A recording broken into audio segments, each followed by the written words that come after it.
veux quand même remercier Tiffaine Samoyo d'être arrivée et de nous donner une véritable présentation du colloque et de glissant la relation mondiale. Je voudrais juste dire que Tiffaine Samoyo donc, est directrice d'études à l'EHESS. Elle a été jusqu'à peu ma collègue à la Sorbonne Nouvelle et qu'elle dirige également le Centre de recherche sur les arts et le langage, le CRAL, qu'elle est spécialiste de littérature mondiale, de littérature comparée et de traductologie, et qu'elle est une habituée de Cerisy, puisqu'elle est venue notamment pour le colloque Roland Barthes, dont elle est la biographe, et également récemment, c'est-à-dire l'an dernier, pour Christeva. Donc cette année, et je donne simplement ton dernier livre, Traduction et violence, comme parution. Et donc, pour les 10 ans après la mort de Glissant, donc vous organisez ce colloque. Je ne sais pas si on verra les visuels, mais je te laisse la parole et je te remercie. Merci de me laisser un petit peu de temps pour présenter ce colloque qui n'est pas complètement un intrus parmi les arts, puisque une large place sera faite au rapport d'Édouard Glissant avec les arts. Alors, comme tu le disais, Mireille, 10 ans après la mort de Glissant, il est temps de voir ce que sa pensée apporte à notre présent et dans le monde entier. Alors, c'est un auteur énormément cité aujourd'hui, aussi bien par les politiques que par la presse.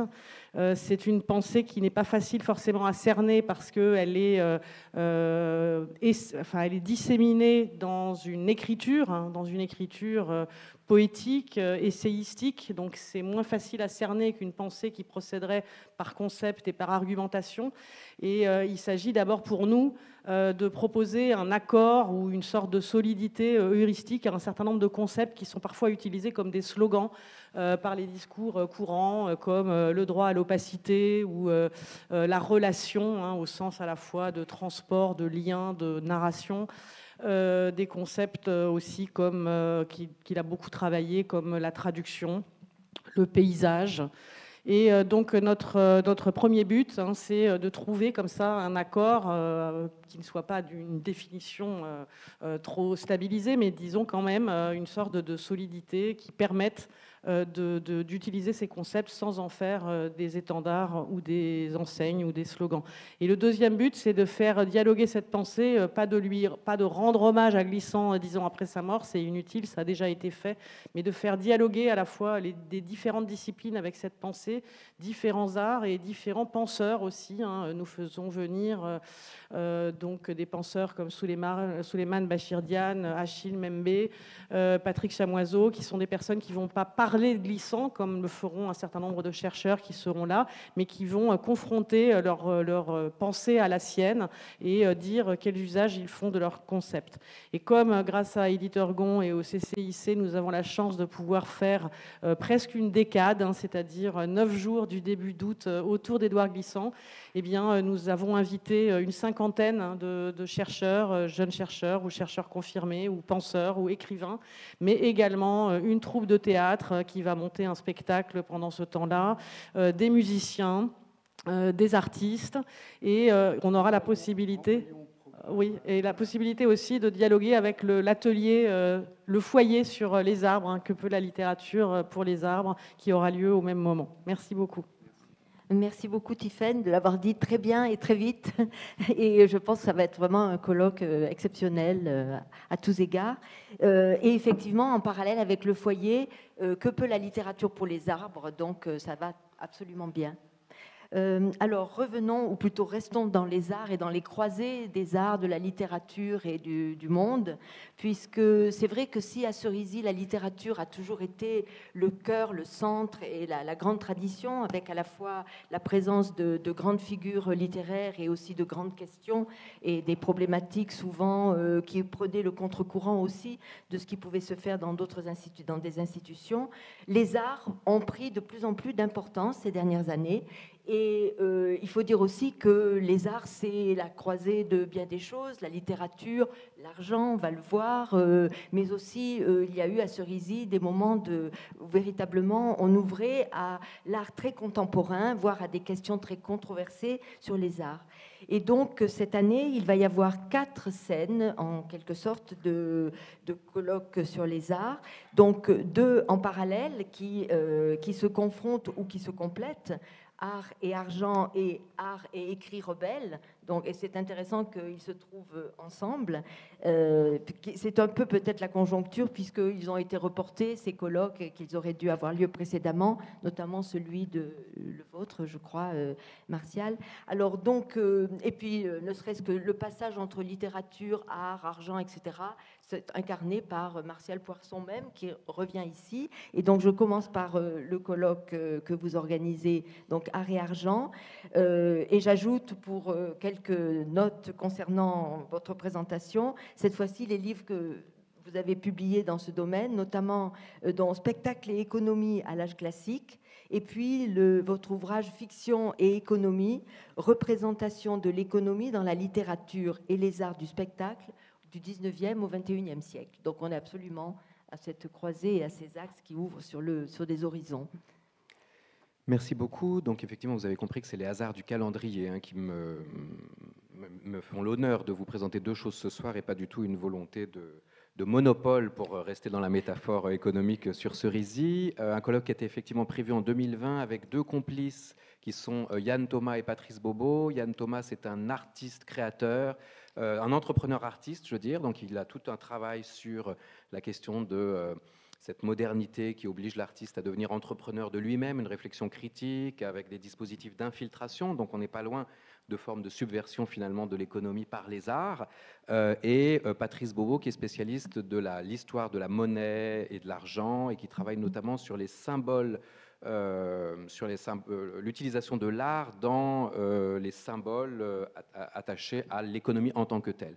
Donc vous aurez compris que ce colloque, il a pour objectif d'être plutôt indisciplinaire que réellement interdisciplinaire, puisqu'il croise, il mélange ensemble et il rend indissociable deux logiques qui sont considérées comme adverses dans notre société capitaliste avancée, même si les arts sont devenus, et on le voit de plus en plus au fil des années, et en particulier avec une accélération actuellement, une source de profit, voire de surprofit. Donc il y a une sorte d'injonction contradictoire de notre époque, à la fois à ramener l'artiste du côté du saltimbanque magnifique, de la bohème littéraire et de toutes ces mythologies qui se sont construites autour des siècles, et en même temps donc de le réinsérer au cœur même de ce qu'on appelle aujourd'hui le capitalisme cognitif, et qui sera d'ailleurs un des sujets de débat. Est-ce qu'aujourd'hui finalement la source prédominante de la plus-value, elle ne serait pas dans l'exploitation de l'intelligence, et à travers l'intelligence, il y a à la fois l'intelligence évidemment rationnelle, celle que les économistes valorisent, mais également l'intelligence affective, émotionnelle,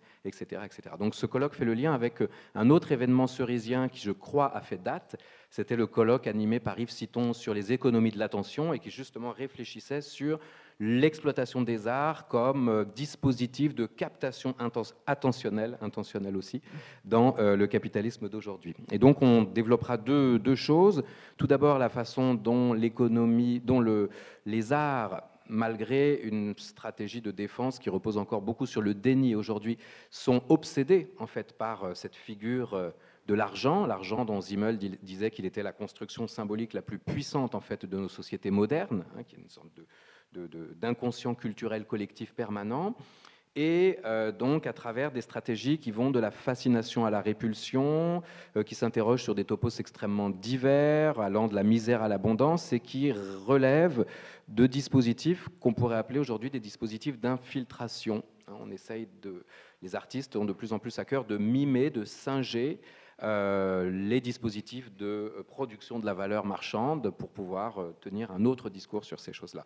Donc ça, c'est une partie de la chose. Et l'autre volet, on me fait signe qu'il faut que je m'arrête, le deuxième aspect symétrique, c'est plutôt, et c'est peut-être plus neuf encore, c'est la réflexion sur la façon dont l'économie, justement, capte un certain nombre de dispositifs de nature artistique et créative, le storytelling, on en parle beaucoup dans les médias, mais également des façons d'imager, de modéliser une économie qui, malgré un discours qui tend plutôt du côté de la mathématisation, d'utilisation de l'outil mathématique comme forme de légitimation, en fait, sont aussi devenues aujourd'hui des fictions créatives, et des fictions créatives peut-être d'autant plus puissantes qu'elles ont un privilège que n'ont pas encore les artistes, même s'ils travaillent aussi là-dessus, c'est d'être autoréalisatrice. La force de la fiction de l'économie, c'est d'arriver à faire advenir le réel qu'elle annonce. On le voit à chaque fois qu'on a une crise, à chaque fois que la crise de confiance engendre en particulier des phénomènes que le discours d'alerte était censé prévenir. Donc voilà un petit peu le double objectif de ce colloque qui se structurera sur 3 sujets: imager, raconter et créer l'économie. Merci. Merci à vous. C'est tout à fait...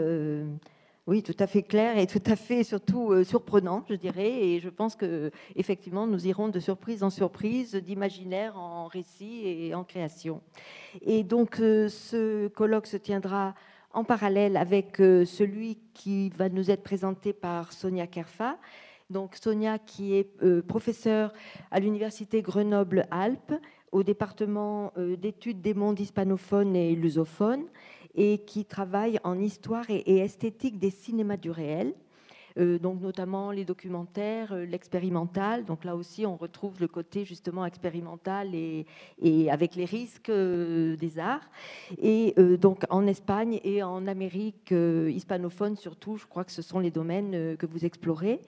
Alors, c'est aussi un colloque qui a été donc reporté, mais qui a eu, je crois, un prologue en 2021. Alors, peut-être vous allez nous parler de cette manière de procéder, c'est-à-dire avec un avant-goût, un avant-travail avant Cerisy. Et donc, le colloque s'intitule Art et écrit rebelle, mais avec ce sous-titre Images dissidentes et résistance de la langue. Merci à vous. Merci pour cette présentation et merci aussi à Cerisy et aux amis de Cerisy de nous accueillir. Le colloque a eu effectivement un prologue en raison de 2 reports successifs et on ne voulait pas couper le lien. Et donc, on a pensé à une solution un peu intermédiaire avec une journée qui a eu lieu en visioconférence où nous avons pu entendre Eliane Viennot, Patricia Orlando et Chloé Chaudet qui nous ont parlé des langues résistantes et des cinémas, en particulier des cinémas de décolonisation. Voilà, donc nous avons eu quand même un avant-goût pour garder cette dynamique du colloque qui se veut une cartographie vivante et inventive des arts et des écrits rebelles, donc qui est le titre de ce colloque, avec un dessin, un drapeau rouge et une plume, un dessin qui nous a été offert par un graphiste qui travaille pour une maison d'édition anarchiste, donc on est bien dans la rébellion et la résistance. Ce colloque a été conçu par une équipe de nature interdisciplinaire en art et en littérature, ce qui est assez nouveau dans nos disciplines, et qui a voulu réfléchir ensemble aux manières et aux formes de résistance dans une perspective transnationale. On a parlé de cosmopolitique et on est tout à fait dans cet horizon. Donc les dernières années, et effectivement la date de 2008 a été évoquée dans le panel précédent, des luttes hautement expressives ont été menées dans les Suds dont le nom même marque la boussole des pays pauvres, naguère ceux du tiers-monde. Ces luttes s'inscrivent dans un temps long qui a été marqué par des résistances qui ont pris des formes très variées et qui, même si elles n'ont pas été au cœur des récits nationaux, ont bel et bien existé. L'éventail des oppositions, des mouvements contre, nécessite de multiplier les angles d'approche et c'est ce à quoi s'attelleront les universitaires, parfois eux aussi artistes ou écrivains, invités à ce colloque qui a une forte dimension internationale avec des invités des États-Unis, de Madagascar, d'Espagne, du Canada et je pense et encore de nouveau l'Espagne. Donc pour les invités principaux et donc cette dimension internationale, elle fait écho aux inquiétudes pour plus de justice sociale qui circulent d'un continent à l'autre. Donc il y a une forte dimension, comme j'ai dit, transnationale. Les différents champs disciplinaires se retrouveront autour de thématiques communes qu'ils vont décliner et nous avons choisi des titres très évocateurs qui donnent la couleur de chaque demi-journée. Je vais vous les citer. Donc le premier autour de la performance, une corpopolitique des arts, point d'interrogation. Ensuite, un travail sera mené sur les archives pour mettre au jour une généalogie des pratiques artistiques, en particulier dans les pays latino-américains qui ont été marqués par des dictatures extrêmement violentes. Donc la deuxième demi-journée portera le nom de contre-narrativité. Ensuite, il y aura un recentrage sur la langue et comment elle peut porter des voix rebelles, comment la langue peut se trouver à l'intersection de voix, VOIE et VOIX, qui s'opposent. Ensuite, nous nous intéresserons aux pratiques artistiques du Sud global entre décolonialité et normalisation, donc une véritable oscillation dans les hésitations à prendre position. Le titre suivant est à la fois un dire et un faire. Vous reconnaîtrez la patte de Virginie Despentes, on se lève et on se casse. Ensuite, nous conclurons par les subjectivités et les esthétiques rebelles, non seulement en miroir de son célèbre King Kong théorie, avec une gazelle théorie, mais aussi dans toutes les déclinaisons que les oppositions, en particulier féministes, les résistances, les démystifications qu'elles peuvent mettre à jour. Ce colloque sera accompagné de moments qui incarnent ces formes de résistance avec une performance d'un artiste et universitaire portoricain. La performance s'intitule Cabaret tropical, un film Estado de malestar sur les liens entre l'état de mal-être et les structures capitalistes, et un hommage à partir de textes lus à une collègue spécialiste de décolonial et de la littérature hispanique de Guinée équatoriale qui a disparu de façon très prématurée en janvier, Anne-Laure Bonvallon, à qui nous rendrons hommage par la lecture de textes, en particulier textes que nous confierons à des doctorants pour regarder vers le futur. Merci beaucoup, merci. Alors j'enchaîne aussitôt et je m'aperçois que les dates font que le colloque suivant De quoi l'art brut est-il le nom viendra, va s'enchaîner sur celui de Art et écrit rebelle. Autrement dit, si vous venez à Cerisy au mois de mai, vous pouvez voir 3 colloques à la suite sur les arts et vous allez passer comme ça de art et argent à l'art brut.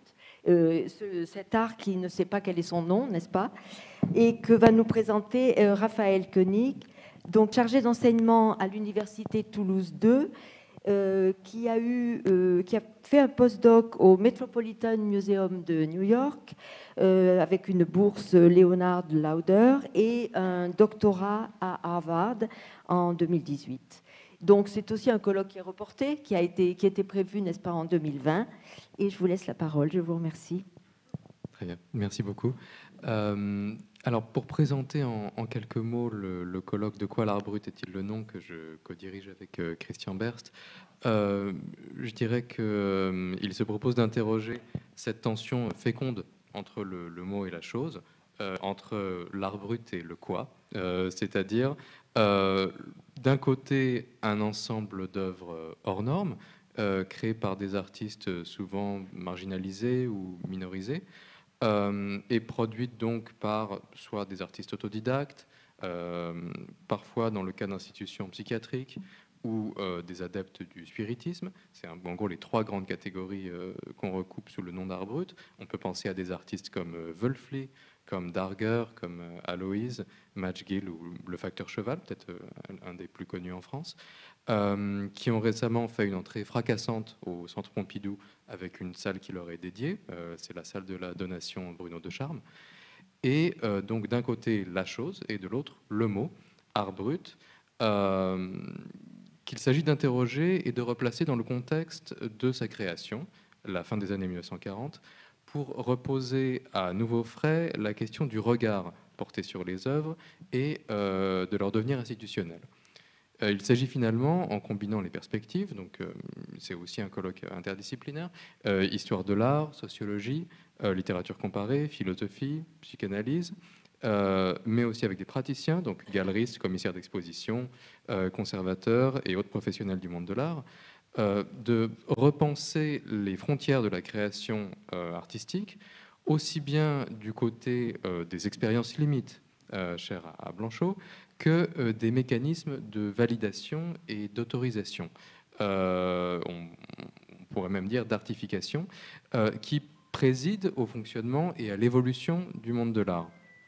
Et donc, pour résumer, je ne vais pas détailler les journées du colloque, mais peut-être pour le résumer en quelques grandes idées, en quelques grands mots-clés, je dirais que d'abord interdisciplinarité, justement, avec cette combinaison des différentes disciplines et aussi cette confrontation avec la pratique.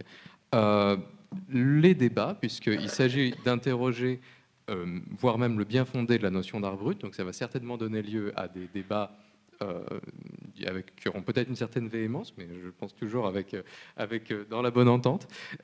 Et peut-être aussi l'idée d'aller chercher d'autres histoires, des histoires qui seraient peut-être justement, comme on disait tout à l'heure, sous le mythe, sous les couches de vernis, voilà. Puisque si on s'écarte d'une sorte de téléologie du buffettienne, on renoue les liens avec le surréalisme, dont on a parlé tout à l'heure, avec l'histoire de la psychiatrie institutionnelle, comme celle de Saint-Alban, par exemple, lieu lacanien avant la lettre.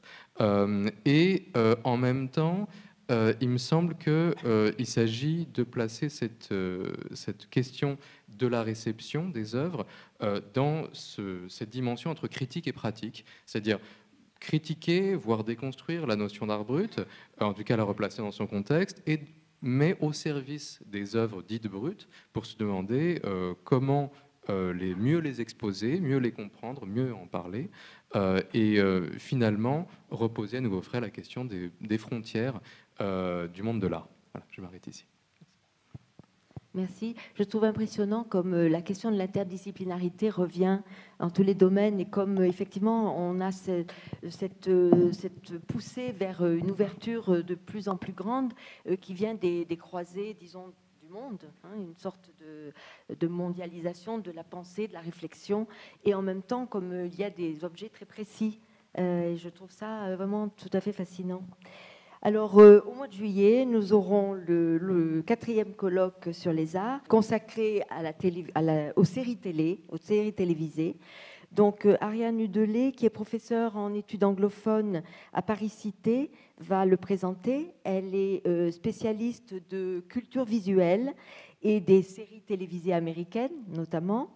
Elle dirige la revue, je crois que c'est une revue en ligne, n'est-ce pas, TV Series, ou série, je ne sais pas, on peut prononcer de façon.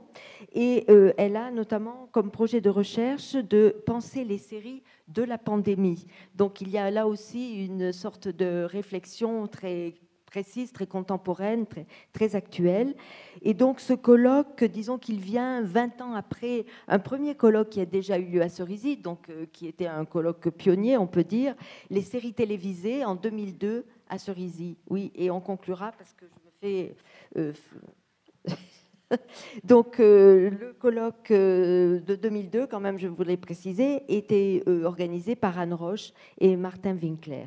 Donc, vous allez nous présenter série télé par-delà les frontières. Merci. Merci beaucoup.